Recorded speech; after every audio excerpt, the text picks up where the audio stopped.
Borrow me your new iPhone 17. Mine died, sister said at my housewarming. An hour later, I saw her daughter's TikTok. Mom gave me an early birthday gift with my phone. When I asked for it back, Mom said, "Don't be cheap. You'll buy another." I didn't make a scene. I just texted the venue. Cancel next month's party for reservation number 4782. That was my niece's sweet 16. I knew something was off the second my sister said, "Borrow me your new iPhone 17. Mine died," and held her hand out like I was the waiter. We were in my living room, half the family still walking around with paper plates, pretending to admire my new townhouse. It was my housewarming, my first place I'd bought completely on my own. I'd spent the whole morning stressing about everything being perfect. My son, Noah, was sitting on the arm of the sofa, watching me.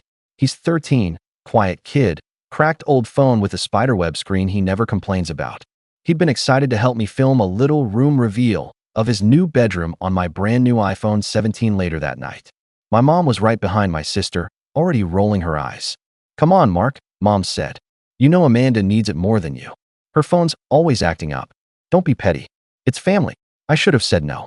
Instead, I unlocked the phone, handed it to my sister, and said, "I need it back before you leave. It has all my work stuff on it." She kissed the air near my cheek. "Relax, I'm just borrowing it." Half an hour later, I was refilling the chip bowl when Noah came into the kitchen with his face pale. "Dad," he said, holding out his cracked phone. "You need to see this." On the screen was TikTok, my niece Haley's account. Her video was already at a couple hundred likes. The caption read, "Mom gave me an early birthday gift. New iPhone 17-inch. She panned the camera down to the phone box, then to the phone in her hand. My phone. Same dark blue case I'd ordered, same tiny chip on the corner from where I dropped it in the parking lot last week. Even my lock screen flashed for a second when she hit the side button, a photo of me and Noah at the baseball game. Everyone popped up in the comments. Dreamy dad. You deserve it, queen. Best mom ever." Someone wrote, "Is that your uncle's?" with a laughing emoji. No reply. I felt my throat tighten. My ears were burning so hot I could hear my own pulse. Noah stood next to me staring at the video like it was proof of something he'd always suspected. "I thought," he swallowed. "I thought that phone was for you." "It was," I said. My voice didn't sound like mine. Out in the living room, Haley was holding the phone up for my cousins, posing, letting them swipe through filters. My sister stood next to her, grinning like she'd just sponsored the whole thing. I walked over. Noah stepped behind me. "Hey," I said. "Amanda? Where's my phone?" She didn't even look guilty. She just shrugged. "That's Haley's now," she said. "You heard her. It's her early sweet 16 present. You know how dead my phone was. And I'm already paying for literally everything else for that party." Haley giggled and kept tapping the screen. "I didn't give you my phone," I said. "I lent it to you for the night. That's still my line, my account, my work stuff." My mom slid between us like a referee no one asked for. "Don't be cheap, Mark. You'll buy another," she said, loud enough that the room got quieter. "You make more than all of us." "What's one phone?" Noah stared at the floor. "It's okay, Dad," he muttered. "I don't need a nice phone anyway." That was the moment. Not the TikTok. Not even the "you'll buy another." It was my kid standing in the middle of my housewarming, looking like he'd just watched me pick a new daughter. My hands were shaking, but I didn't make a scene. I just walked back to the kitchen, pulled my own old backup phone out of a drawer, turned it on, and unlocked my banking app. I'm Mark, 39, live just outside Chicago. I'm a project manager for a logistics company. Divorced. One kid, Noah, who lives with me 3 nights a week and every other weekend. My parents are 20 minutes away in the suburb I grew up in. My sister Amanda lives even closer to them, with her husband Dave and their only child, Haley, who is turning 16 next month. If you ask my family, I'm the successful one. Translation: I'm the one with a stable salary and a spreadsheet for everything. Which apparently also means I'm the one everyone raids when their lives catch fire. It started small. 3 years ago, when my dad temporarily lost hours at work, I set up a $400 automatic transfer to their account every month until things settled. Things never settled. The transfer just kept going. Then Amanda's car died. I co-signed on a used SUV for her so she could keep getting Haley to dance, soccer, and whatever else was essential that year. When my parents wanted to redo their kitchen, before we're too old to enjoy it, I put $6,000 on my card for cabinets and appliances. They said they'd pay me back as soon as they got their tax return. That tax return turned into a new recliner for my dad and a weekend away for their anniversary. And Haley? I've paid for 2 summers of dance camp, a laptop for school, braces when their insurance wouldn't cover enough, half her travel team fees when they were blindsided by costs. I never complained. I told myself I was doing what any decent son and uncle would do. I make good money. Noah and I aren't rich, but we have enough. Helping felt right. Except Noah never got the same energy back from them. He gets late birthday gifts, if any. Once it was an obviously re-gifted board game with another kid's name scratched off the box. They skip his band concerts, but have never missed one of Haley's dance recitals. At Christmas, he gets a hoodie or a gift card while Haley opens designer sneakers and expensive jewelry. They say it's because Haley is our only girl, and Noah's so independent. It got worse last year when Amanda tried to rope me into paying for a family cruise to celebrate Mom and Dad's 40th anniversary. "We just need like $5,000 from you," she said on the phone. "You make way more than us." It would mean the world to them. I told her no. I said I'd already helped with enough big things, and I wanted to focus on my own savings for a down payment. The temperature of the group chat dropped 10 degrees after that. Jokes about me being tight or Mr. Spreadsheet started popping up. Birthday cards for Noah started arriving late or not at all. They've been punishing me ever since I refused to fund that cruise. I just didn't fully see it until the day my phone walked out of my pocket and into my niece's TikTok. The Sweet 16 was supposed to be my makeup contribution. Back in August, when I closed on the townhouse, Amanda came over to help me unpack and spent the whole time pulling up photos of expensive venues on her phone. "Look at this one," she said, shoving the screen in my face. "Roof deck, catered buffet, live DJ, photo booth. Haley would die." I glanced at the price and nearly choked. The package was almost $9,000. "Amanda, that's..." She cut me off. "Relax, I already booked something more reasonable. A ballroom downtown. We just need someone to pay the deposit to lock it in. They need a card today." That someone meant me. She had already given them my email for coordination since I'm better at details. The contract and invoice rolled into my inbox before she even finished her drink. Reservation number 4782. Haley's Suite 16 at Lakeshore Pavilion. Deposit, $2,500.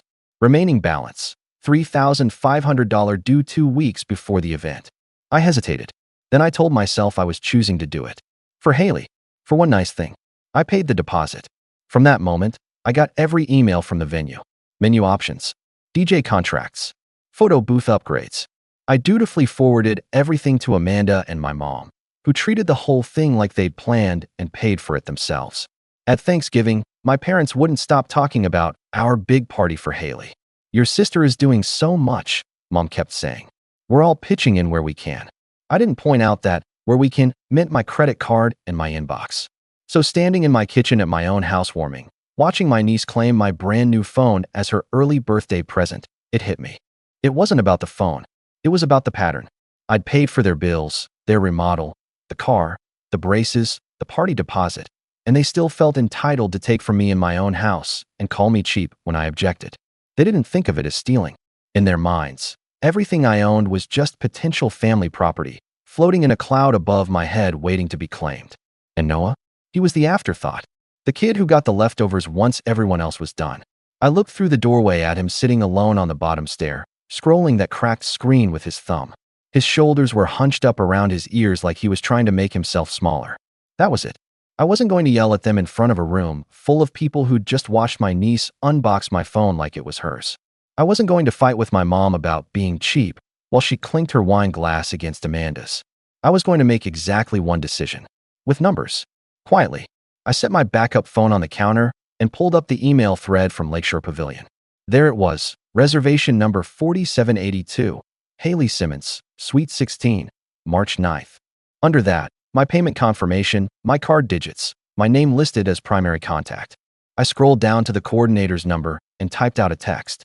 "Hi, this is Mark Haynes for reservation number 4782 in March. I need to cancel the event completely. Please confirm in writing. I understand the deposit policy." My thumb hovered for half a second. Then I hit send. 3 dots appeared almost immediately. "Hi Mark, I'm sorry to hear that. I'll process the cancellation now. You'll lose 25% of the deposit. The rest will be refunded to the original card. Do you want to keep any credit on file instead?" I stared at the message. My promotion bonus was coming in next month. I didn't need the money immediately. I thought about Noah's cracked phone. The way he'd said, "I don't need a nice phone," like he'd already decided he wasn't allowed to take up space. Please credit the full refundable amount to a new booking under my name later this year. I typed back. Family event TBD. Done, she replied. Reservation number 4782 now canceled. Credit note issued in your name. Confirmation email sent. I put the phone down. I didn't tell anyone in the living room what I'd just done. I didn't march in and make an announcement. I walked back out, checked on the snacks, and let them keep laughing and drinking. An hour later, Amanda clinked her glass. Everyone, she called out. Who's ready for a sneak peek at the Sweet 16 playlist? Haley squealed and waved my phone in the air like a trophy. My mom glanced at me and smirked. She's so excited, she said. You have no idea what this means to her. I smiled back. It probably looked wrong on my face, but no one was paying attention. I think I do, I said. When people started leaving, Amanda hugged me at the door. Thanks again for the phone, she whispered. Seriously, you saved me so much stress. I didn't give you my phone, I said quietly. You took it. She rolled her eyes. God, you're dramatic. It's for Haley. Everything's for the kids in the end. You'll survive. Then she walked out with my phone in her pocket, my mom beside her, both of them already talking about centerpieces and balloon arches. Noah grabbed his coat and glanced up at me. I like the party, Dad, he said. Your place is cool. Thanks, buddy, I said. Next one will be just us. He smiled a little at that. He had no idea what I meant yet. The fallout started the next afternoon. I was at my dining table with Noah, building his new desk chair from a flat-pack box, when my phone lit up. First, an unknown number called 3 times in a row. Then a text. Mark, answer your phone right now. A second later, my mom's name flashed on the screen. I let it go to voicemail. Then Amanda.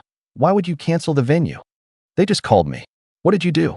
I watched the notifications pile up while Noah sorted screws into little piles like he was organizing his whole life by size. After the fourth call, Mom sent a long text. The venue said the reservation is gone. Are you out of your mind? Haley is devastated. You embarrassed your sister. You're punishing an innocent child because you're upset about a phone. Grow up and fix this. Call them back and pay whatever you need to pay. I didn't respond. I measured where Noah wanted the chair height, clicked it into place, and asked him to test it. It wobbled a little, but he grinned. Feels like a gamer chair, he said. My phone kept buzzing on the table. Amanda was next. You ruined my daughter's Sweet 16. Do you have any idea how humiliated I am? I already sent the invitations out. All the moms got them. The DJ is booked. The decorator is booked. Lakeshore said you canceled. Fix it, Mark. Now, put the party back, or I'm done with you. Then, and for the record, Haley won't be giving you the phone back. She already set it up. I took a breath and typed one reply to both of them in the group chat. I canceled because it was MY reservation and MY card. I will not fund a party for a family that thinks it's okay to steal from me and humiliate my kid in my own home. Find another wallet. I hit send. The typing bubbles popped up instantly. Mom, you are being cruel. To your niece. After everything we've done for you. I almost laughed at that. Instead, I typed, what you've done for me. Criticized my divorce, minimized my son, taken my money. That ends now. I muted the thread. They didn't stay behind the screen for long. 2 days later, just as I was finishing up a meeting on my laptop, someone started pounding on my door. Not knocking. Pounding. Noah looked up from his homework at the kitchen counter. I told him to stay put and went to the entry. When I opened the door, Mom and Amanda pushed past me without waiting to be invited in. Behind them was Dave, my brother-in-law, looking like he wanted to be literally anywhere else. So this is how it is now. Mom said, spinning around in my hallway. You ambush us with a text? After everything we've done for Haley, you rip her party away? She's been crying for 24 hours. Amanda added, eyes red but angry more than hurt. I had to go to her school today and tell the principal we're rescheduling the venue because my brother decided to throw a tantrum. I shut the door gently. I didn't throw a tantrum, I said. You stole my phone. Then you called me cheap when I asked for it back. In front of my son. Amanda threw up her hands. It's a phone, Mark. You have money. Buy yourself another. Haley's whole life is online. What did you expect me to do? Let her walk around with a cracked screen. Behind them, Noah hovered at the kitchen doorway, trying to look invisible. Mom pointed at him. He doesn't even care. He's old enough to understand. You're the one making this a big deal. Noah shrank back like the finger itself hurt. I stepped in front of him. Don't drag him into this, I said, voice low. Dave finally spoke up. Look, man, he said, hands up. You know we're tight on cash. We were counting on that party. Can't you just put it back on your card and we'll figure something out later? You mean you'll promise to pay me back and then never do it? I said. Like every other time. Mom's eyes narrowed. Don't talk like we're taking advantage of you, she snapped. We're your parents. Family helps family. I nodded. Exactly, I said. Family helps family. Not people who treat my kid like he doesn't exist and my stuff like a community giveaway. Silence for a second. Amanda crossed her arms. So what, that's it, she said. You're just done? You're going to ruin Haley's sweet 16 and act like you're some hero? She's a child. I know, I said. Which is why I'm not yelling at her for flashing a phone you convinced her was a gift. I'm looking at the adults who knew better and chose to take anyway. Mom scoffed. You're letting your ex get into your head, she said. She always hated how close we were. Is this her idea? Cutting us off? Making us the ones at fault? My ex, Jenna, hadn't liked how every second weekend with Noah turned into an errand run for my parents. But she'd never told me to cut them off. She'd just told me I needed boundaries. This isn't about Jenna, I said. This is about you treating my income like your backup plan and my son like he's optional. I took a breath, feeling strangely calm. The auto transfer stops this month, I said. No more $400. No more emergencies on my card. No more funding parties, trips, or renovations. You are off my accounts. Completely. Mom stared at me like she didn't recognize the person speaking. You don't mean that, she said. You'll calm down and call the venue in. No, I said. I won't. Amanda's voice cracked then, anger bleeding into panic. Do you have any idea what I'm going to tell Haley? She said. Her Uncle Mark couldn't handle lending her a phone, so he canceled her birthday? Tell her the truth, I said. Tell her mom took something that wasn't hers and expected someone else to pay for it. Tell her uncle finally stopped letting that happen. Mom shook her head. You're punishing a child, she said again. You're fool. Noah stepped forward then, voice small but clear. You punished me first, he said. 3 words. That's all he said. Everyone turned. Mom opened her mouth, then closed it. Amanda stared at him, genuinely shocked that he'd spoken. I felt something loosen in my chest. This conversation is over, I said. You need to leave. Mom started another sentence, but I opened the front door and just waited. After a long second, Dave put a hand on Amanda's back and steered her outside. This isn't over, she hissed as she stepped past me. It is for me, I said. I shut the door, locked it. Noah stood there in the hallway, chewing the inside of his cheek. Did I make things worse? He asked. I shook my head. No, I said. You reminded me why I'm doing this. The group chat went silent after that. Instead, they took it to other people. My cousin Ben texted me 2 days later. Hey man, Mom says you canceled Haley's party and cut off your folks. You okay? I told him the short version. He replied, honestly, good for you. We all knew they leaned on you way too hard. A week later, my dad finally called from his own number, not my mom's phone. I let it go to voicemail. His message was tight and bitter. So this is how you repay us, he said. We raised you. We helped with Noah when you first got divorced. We opened our home to you. And now your mother can't sleep because her grandson's party is ruined and we're short on bills. All because you need boundaries. You'll regret this when we're gone. He hung up without mentioning the phone, or Noah, or the fact that he hadn't been to a single one of Noah's band performances, even when they were 10 minutes away. I blocked his number. 2 days before Haley's birthday, Amanda tried one more time. She didn't text. She emailed. Subject line, do this one thing for her. She wrote about how Haley had been looking forward to the party since she was 12, how this would ruin her reputation, how all the moms were whispering, how hard it was to raise a teenage girl in this economy, and how I, with my comfortable salary and no real responsibilities, couldn't possibly understand. No real responsibilities.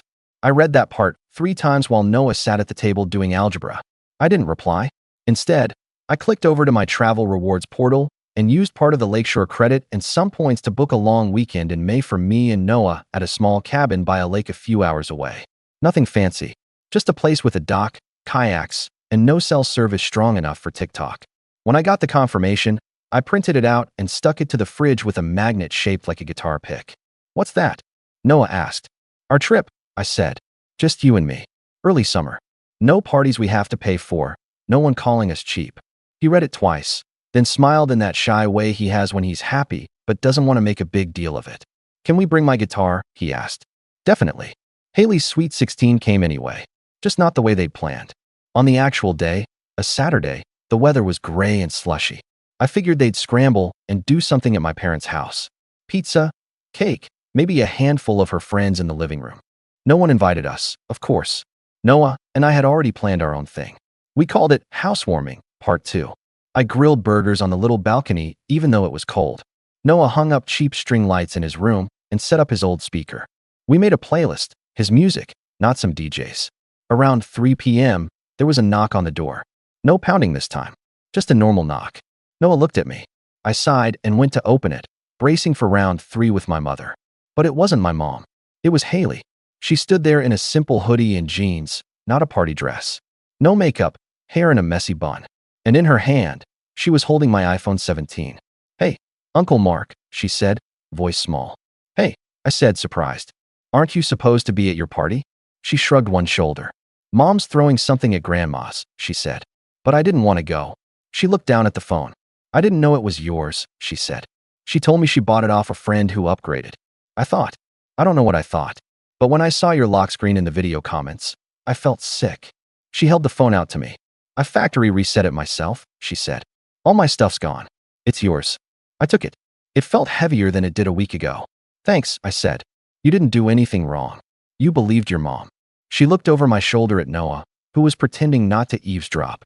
"I saw what people were saying in the family chat," she added. "They're acting like you ruined everything. But Mom and Grandma have been using you for as long as I can remember. Dad too. He just doesn't admit it." Something in my chest twisted at that. She was 16. She shouldn't have to carry that kind of awareness. "You're welcome to stay," I said. "We're just doing burgers and video games. Nothing fancy. No DJ." She smiled a little. "Honestly, that sounds perfect." Noah perked up when he realized she was staying. He liked Haley, even if he won't admit it. She's one of the few who's ever really talked to him like a person. They spent the evening in his room playing video games and arguing over music. I heard them laughing, really laughing, not the strained kind I'd heard at my parents' house my whole life. I set 3 plates at the table. Then, out of habit, I pulled out 2 more and set them down at the end. One for my mom, one for my dad. I left them empty. We ate, just the 3 of us. Noah told Haley about our lake trip. She said it sounded better than any ballroom. "I wish I could come," she joked, then checked herself. "Sorry, I know it's a you two thing. Maybe next time," I said. "If your mom doesn't kill me first." She winced. "She's mad," she said. "But I get it. You were always paying for stuff." She always acted like it was nothing. I used to think that was normal. I don't anymore. Later, after I dropped her back at my parents' house, she paused at the curb. "For what it's worth," she said, "if I have to choose between a ballroom and an uncle who actually likes me enough to say no sometimes, I'll pick you." Then she hugged me quickly and ran up the walk. I watched the door open. My mom stood there, eyes shooting straight past Haley to me. She didn't wave. I didn't either. That night, after Noah fell asleep, I sat in the living room with my returned phone in my hand. The Sweet 16 venue refund was sitting as a credit on my account. The auto transfer to my parents had been canceled. I'd pulled my name off Amanda's car loan as soon as legally allowed. No more shared accounts. No more quiet weekly bailouts. My mother did what I expected. Long messages through other people, guilt-soaked Facebook posts about ungrateful children, comments about being abandoned in our old age. I didn't reply. When people tried to drag me into the drama, I said the same sentence every time. I won't fund a family my son isn't part of. Simple. Calm. True. I changed the lock screen on my phone to a picture from that evening. Noah sitting cross-legged on his new desk chair, controller in hand, Haley mid-laugh next to him, both of them lit up by the cheap fairy lights he'd hung himself. It wasn't a ballroom. There were no balloon arches, no catered buffet, just kids who chose where they felt safe. I left the 2 extra chairs at the end of the table for a while. They stayed empty. Maybe one day my parents will figure out that what they really lost wasn't a venue or a deposit or a shiny new phone. They lost access to the one person who always fixed things with his wallet. And more importantly, they lost the chance to really know a grandson who was standing in front of them this whole time, just waiting for someone to choose him. I'm done chasing their version of family. I've got my own now, one lake trip, one cracked screen, one quiet boundary at a time.